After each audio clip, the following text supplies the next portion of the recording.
Ok, donc nous continuons notre enseignement pour dire l'action des grâces. L'action des grâces est très importante. Et ne donne jamais quoi que ce soit, il faut parler sur ton offrande. Aussi ton action des grâces. Il faut parler. Ne laisse pas, vous allez faire une action de grâce, tu prends l'argent comme si c'était là, tu mets dans l'enveloppe, tu vas donner tu mets dans un panier. C'est pas bon. Prends ton action de grâce. Ça peut être l'argent, ça peut être des choses en nature, n'importe quoi. Ça ne demande pas grand-chose. Mets dans l'enveloppe, prie, parle. Ça, c'est l'action de grâce. Donne aux pauvres, aidez-les. Il faut aider les gens dont tu sais réellement qui sont incapables de te remettre, de te rembourser ce que tu leur as fait. Ça, tu aimes. Donner. Si c'est à l'église, donne. Mais il faut parler. Ça, c'est l'action de grâce. Maintenant, les gens entendent. Moi, je me souviens, j'avais un vieux papa, là, il est déjà mort. Paix à son âme, ce papa-là. On priait ensemble. Quand j'étais en Afrique, là, on priait ensemble dans une même église. Et que à chaque fois qu'on cotisait l'argent pour l'église, il disait, ah, j'ai un peu d'argent ici, mais priez pour moi. Nous allons jouer au loto. L'histoire des jeux de hasard, là. Si je gagne, priez votre Dieu que je gagne d'abord les millions, comme ça je vais donner à l'église. Il est mort. Il n'a jamais donné à l'église, il ne donnait pas. Et les lotos dont il joue, il n'a jamais gagné les millions. Que Dieu, toi, tu fasses d'abord pour que moi, je vienne faire après. Non, ça ne marche pas. Ok? Il faut apprendre à donner à Dieu. Il faut apprendre. N'attendez pas que Dieu te bénisse pour que tu commences à donner. Non, le peu là. Dieu regarde réellement le peu qui te reste. Et parfois, c'est le peu là qui amène beaucoup de bénédictions. Juste, je suis en train d'ouvrir une parenthèse en disant, et notre élément très important, c'est les domaines des données. Ce n'est pas dans notre enseignement, mais ça me vient là. Beaucoup de gens donnent, mais ils ne sont pas bénis. Pourquoi? Parce que donner a des critères. Je vais parcourir en passant un jour, nous allons entrer en profondeur dans ces choses-là. Ne donnez pas les salaires des chiens, comme on dit. Il ne faut pas aller te prostituer, après tu vas donner à l'église. Dieu n'aime pas ça. Il ne faut pas le faire. Tu as volé, après tu vas donner à l'église. Il y a des gens qui se donnent une conscience tranquille. Ces gens-là se donnent une conscience tranquille. Leur conscience tranquille, c'est quoi? C'est qu'il a fait du mal, il prend l'argent, il va donner au pasteur, il dit, ah, quand le pasteur va prier, c'est fini, ça va passer. Le pasteur, c'est un humain, il a besoin seulement d'argent. Il y a des pasteurs qui sont sérieux, ils disent, non, où est-ce que tu as eu cet argent? Les autres, ils disent, ah, moi je vais prendre, ça c'est ton affaire. Ça n'aide pas. Ok? Il ne faut pas donner l'argent que tu as gagné malhonnêtement, ne donne pas à l'église. Ça c'est un deuxièmement. Si tu veux être béni dans le domaine des données, apprends une autre chose. C'est que la Bible dit, tu dois donner avec amour. Il faut donner à cœur joie. Il ne faut pas donner là en murmurant. Ne donnez pas en murmurant. Donnez à cœur joie. Montre réellement que tu veux donner. Montre que tu veux donner. Ça, c'est deux. Donc, il faut donner avec amour. Il faut donner avec joie. Il ne faut pas donner en murmurant. Si tu veux donner, il faut donner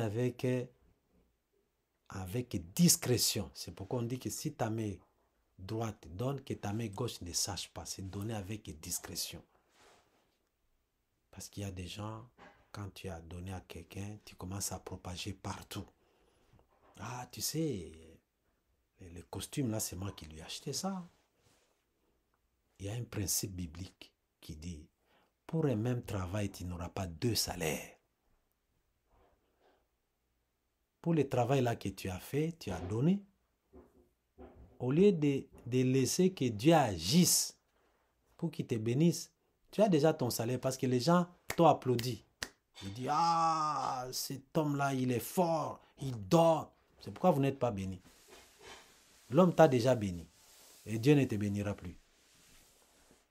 Pourquoi nous disons, il faut donner avec discrétion. Tu veux donner. Apprends à donner proportionnellement à tes avoirs. Je m'explique. Toi, tu as un salaire, je donne un exemple. Tu as un salaire de $100. À l'église, tu viens, tu donnes $5. Tu donnes à l'église. Un acte volontaire, comme on dit là. $5, tu donnes à l'église.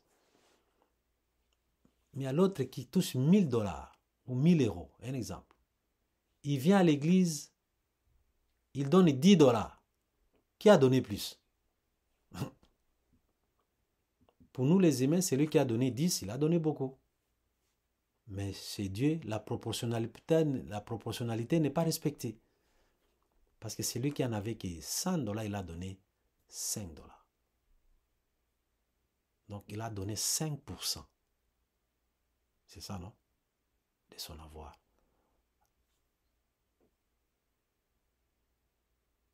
Et l'autre a donné seulement les 1/1000.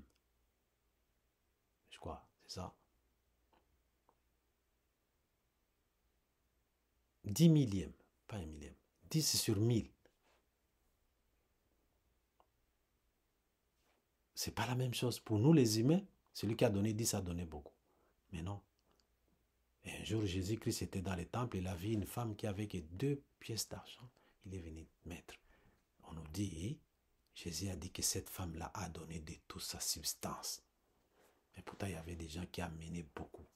Donc, quand vous savez, quand vous voulez donner, il faut donner réellement, conformément à vos avoirs. Vous voulez donner, apprends à donner continuellement. On dit, jette ton pain sur l'eau. Tu ne sais pas ce qu'il y aura à produire. Jeter ton pain, c'est dire donner seulement. Il y a des gens qui, pour donner, je dois connaître son état d'âme. C'est vrai, c'est en partie vrai, mais ce n'est pas totalement vrai. Pourquoi? Toi, tu n'as pas à connaître l'état d'âme de quelqu'un pour lui donner. Et il est connu que ton argent, si tu donnes la dîme, je dis bien, si ton argent, tu donnes la dîme, et sache que cette dîme-là, tu es associé à Dieu. C'est ça la valeur de la dîme. La dîme, c'est comme si vous avez fait une affaire avec Dieu. Mais dans cette affaire, ok, au lieu de partager 50-50, non, Dieu dit, donne-moi seulement 1/10. Et toi, reste avec les 9/10. C'est ça, la dîme. Tu t'associes avec quelqu'un, mais la personne dit, toi, tu vas me donner seulement 1/10. Les 9/10, toi, tu restes avec. C'est pourquoi on ne dit pas donner la dîme, on dit payer la dîme. C'est une obligation. Ça, c'est entre parenthèses, on en parlera un autre jour. Sur la dîme. Donc, jette ton pain sur l'eau. Tu ne sais pas ce que ça va produire. Donne. Mais il y a un dernier élément dont les gens oublient dans le domaine des données. C'est donner avec discernement. Ah! Il y a donner, donner. Hein? Nous donnons, mais nous ne donnons pas avec discernement. Vous voulez donner et être béni, donnez avec discernement. Je prends un exemple. Toi, ton ami a engrossé la fille de quelqu'un. Hein? Et il te dit, non, moi je vais interrompre cette grossesse-là. Je voudrais que la fille avorte. Mais je suis allé à l'hôpital là, on m'a demandé, je ne sais pas, un exemple, $500, un exemple. Mon cher, est-ce que tu peux m'aider? Hein? Prête-moi même $100. Toi, tu dis, oh, ça c'est pas mon affaire, c'est son affaire. Ça ne me regarde pas. C'est ce que toi tu dis, non? Tu prends l'argent, tu donnes à ton ami. Ou tu prends un $50, tu dis, bon, je t'aide, prends seulement. Moi, ce que tu vas faire avec l'argent, ça ne me regarde pas. Mais non, chez Dieu, ce n'est pas comme ça. Tu es complice.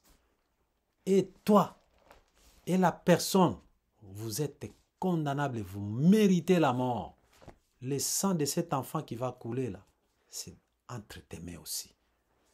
Parce que tu n'as pas donné avec discernement. Tu as participé au mal. J'ai énoncé quelques principes. Tout est biblique. Les bons chercheurs de la Bible, ils vont trouver tous les versets là possibles. Il y a des choses qu'il ne faut pas appuyer. On dit, ah, non, moi je fais comme si je n'ai pas vu. Tu as vu. Et tu as participé d'une façon ou d'une autre et tu as participé à ces mal-là. Et quand tu participes à ces mal, tu es coupable. Ok? Tu es coupable. Parce que quand vous lisez Romains chapitre 1, versets 24 à 32, c'est très long.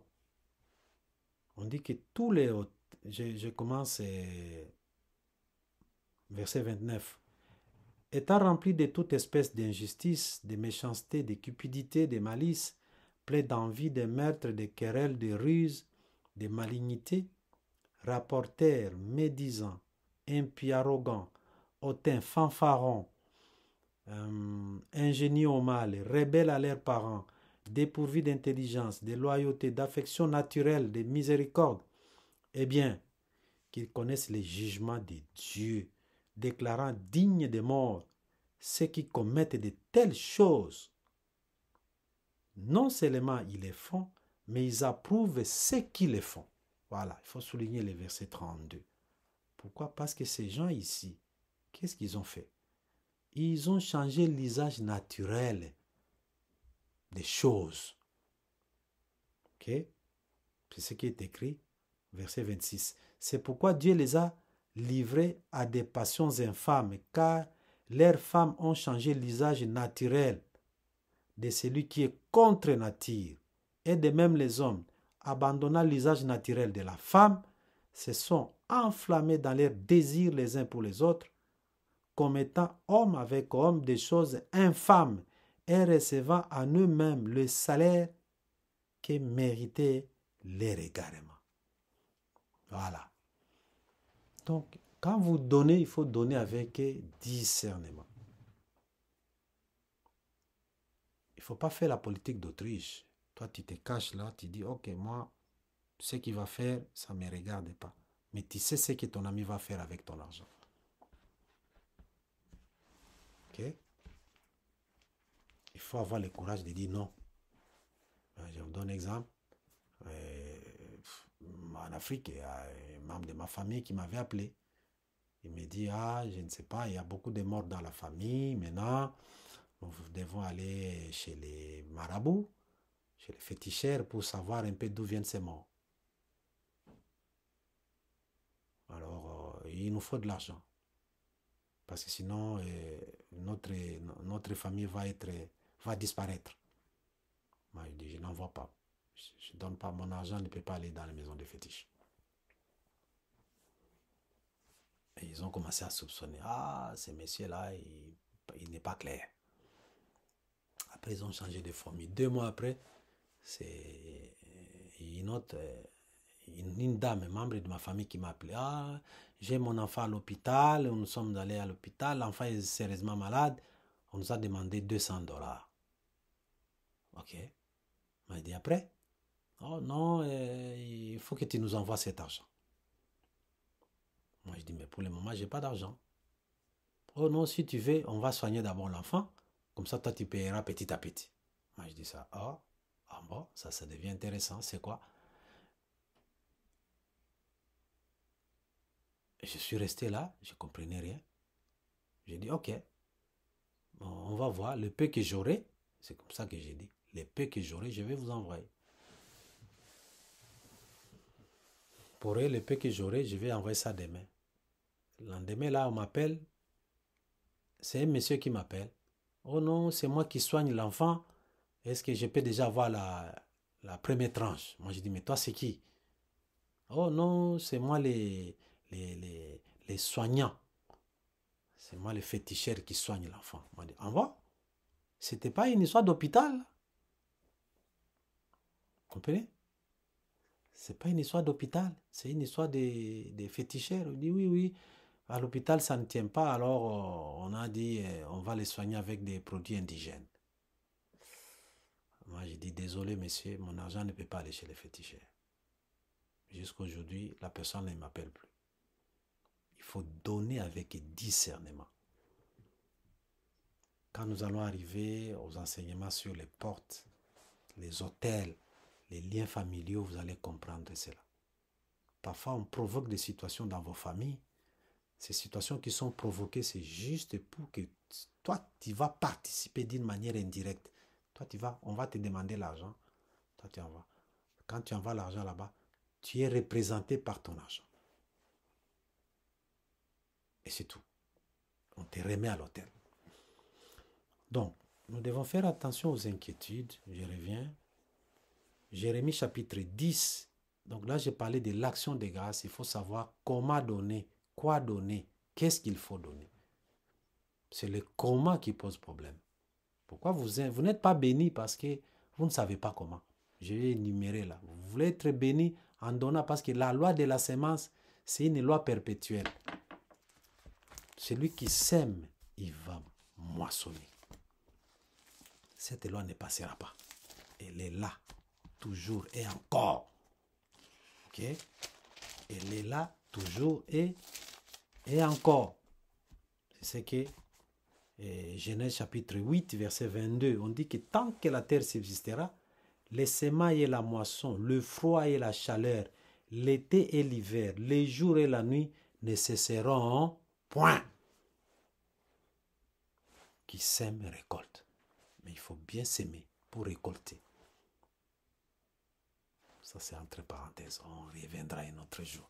Nous sommes en train de parler sur les inquiétudes.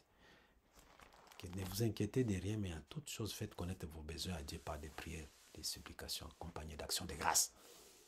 Et j'ai parlé d'action de grâce. Beaucoup de gens aiment faire l'action de grâce. Que Dieu bénisse d'abord, après on va voir. C'est bon. Mais si tu as la foi, Dieu a promis. Ok? Fais. Ça, c'est l'action de grâce meilleure. Que Dieu aime. Mais quand est-ce que Salomon a fait l'offrande?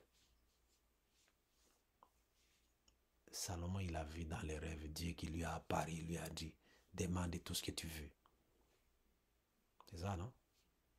Il a dit, je demande la sagesse. Il dit, en dehors de la sagesse, je t'accorde aussi la richesse, la gloire, tout ça. Quand il s'est réveillé, il a fait des holocaustes terribles. Est-ce que toi, tu as déjà fait une offrande pour les rêves seulement que tu as eu? C'est ce que Salomon a fait. Allez lire dans votre Bible. Salomon n'a pas attendu que toutes ces choses-là lui arrivent. Non, non, non, non, non. C'est vrai, il était déjà roi. Il venait d'être roi. Il a demandé la sagesse. Et Dieu l'a accordé, ok, parce que tu n'as pas demandé la mort de tes ennemis, maintenant, je t'accorde aussi la richesse, le succès, le pouvoir, tout ce que tu veux. Et il a fait une offrande, des offrandes à Dieu. Mais toi, qu'est-ce que tu as fait avec tout ce que les serviteurs de Dieu ont prophétisé sur ta vie? Qu'est-ce que tu en as? Tu as fait quoi avec? Rien. Tu attends d'abord que Dieu fasse pour que toi tu fais un geste. Non. Tu ne crois pas. C'est lui qui croit. Il agit. Alors, nous lisons Jérémie chapitre 10, verset 23. On nous dit ceci. Jérémie 10, on dit, la voix de l'homme n'est pas à son pouvoir. Ce n'est pas à l'homme quand il marche à diriger ses pas. La vie de l'homme n'est pas à son pouvoir. Tu t'inquiètes, mais sache que la vie de l'homme n'est pas à son pouvoir. Car ce n'est pas à l'homme quand il marche à diriger ses pas. Je vous dis que nous sommes des acteurs dans ce monde ici. Le monde appartient à l'Éternel. Qu'on ne vous trompe pas que non, les scientifiques disent que le monde a été créé par le Big Bang. C'est-à-dire qu'il y a une fusion de la matière, ça a explosé, les planètes se sont créées, tout ce que nous connaissons là, c'est un fait des hasards. Non. La Bible ne dit pas ça. La Bible dit que Dieu a créé toutes choses. Moi, je me base sur la Bible. Je ne me base pas sur ce que les gens disent. Ok? Et nous pouvons lire. Nous lisons dans Hébreux chapitre 3, verset 4. On dit que chaque maison est construite par quelqu'un. Mais celui qui a construit toutes choses, c'est Dieu. Voilà. C'est ce que ma Bible dit, c'est pas moi. Donc faites attention à la théorie du Big Bang. Ça peut exister dans d'autres formes. Mais là, moi, ma Bible le dit. Hébreux 3, verset 4. Donc quelque chose qui se fait en harmonie, ce n'est pas un fait de hasard. Et je vous dis que dans ce monde ici, nous ne sommes que des acteurs. Mais pour tourner un film, il y a quelqu'un qui a écrit un scénario. Un script, comme on dit là, un scénario. Il écrit déjà. Il sait que toi, tu vas vivre sur cette terre de telle période à telle période. De telle période à telle période. Je ne vais pas dire ici que quand quelqu'un meurt, donc c'était son temps. Il y a des gens qui meurent avant leur temps. Il y en a plein. Tu fais les désordres, tu mènes une vie qui n'est pas correcte. Tu vas mourir avant le temps. Tu n'as pas une certaine discipline de manger, de vivre, de te protéger, tout ça. Et tu vas mourir avant. Mais selon la volonté de Dieu, c'est que chacun mourra à une période bien précise où Dieu a déterminé. Okay? Et c'est Dieu qui a fait ça. Ce qui fait que dans le film que nous avons, que nous sommes en train de tourner, nous sommes des acteurs. À chacune époque, une étape quelconque. C'est nous qui fauchons Dieu dans ce qu'il est en train de faire. Ça, c'est autre chose. Mais je voulais dire que la voix de l'homme n'est pas à son pouvoir. Ce n'est pas à l'homme quand il marche à diriger ses pas. Pourquoi il faut toujours prier que Dieu te guide dans ce que tu es en train de faire. Que Dieu te guide.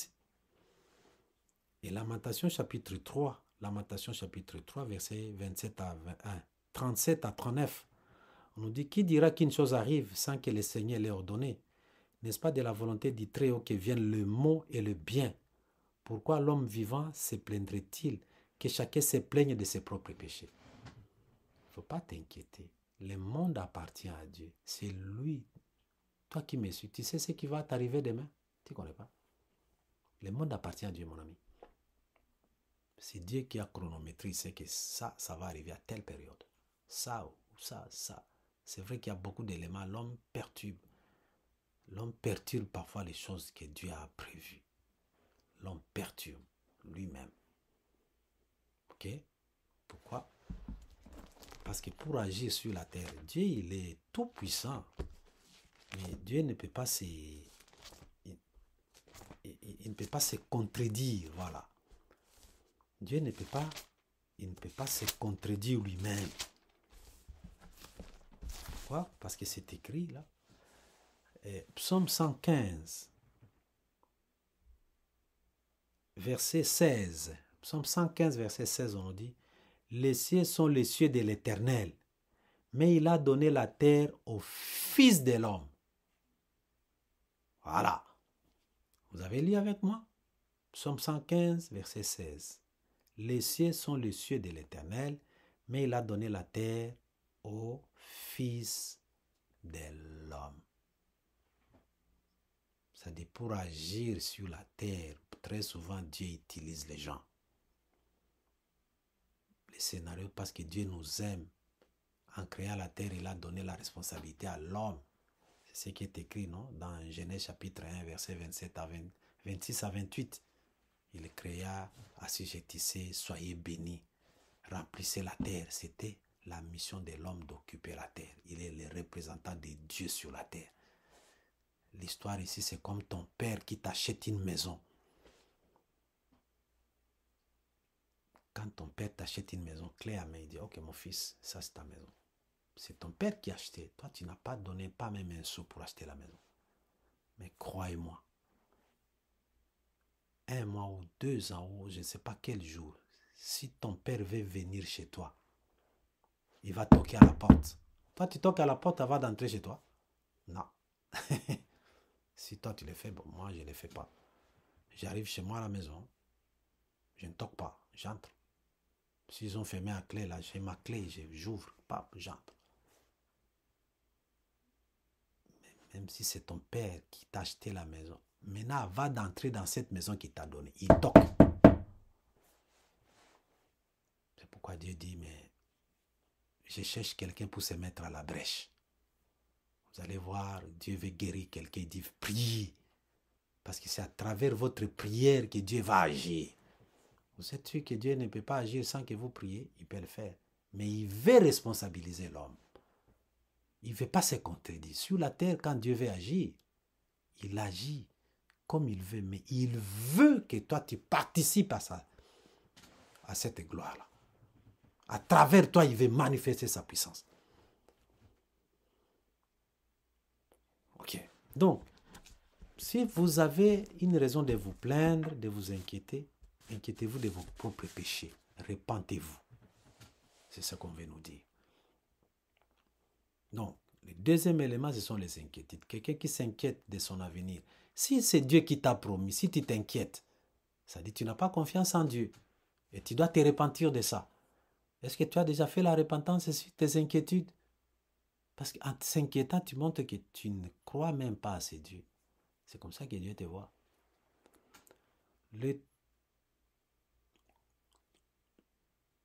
Donc, nous devons comprendre, on va passer au troisième élément, mais ça sera sur la prochaine vidéo. Donc, nous devons faire attention à ces choses. Je viens de parler de la peur et des inquiétudes. C'est un ennemi, ce sont des ennemis de la foi. Et à chaque fois quand vous priez, il faut dire, Seigneur, pardonne-moi parce que j'ai péché en ayant peur, en m'inquiétant de mon avenir, en m'inquiétant de ma vie. Si quelqu'un a s'inquiété, tu dois t'inquiéter sur tes propres péchés. C'est tout. Et faire confiance en ces dieux-là. Point barre. Ne soyez pas quelqu'un qui reste toujours là. Oh non, je ne sais pas. Il y a des gens qui projettent leur vie dans 20 ans. Mais non, ça ne marche pas. C'est vrai qu'il faut projeter des choses à long terme.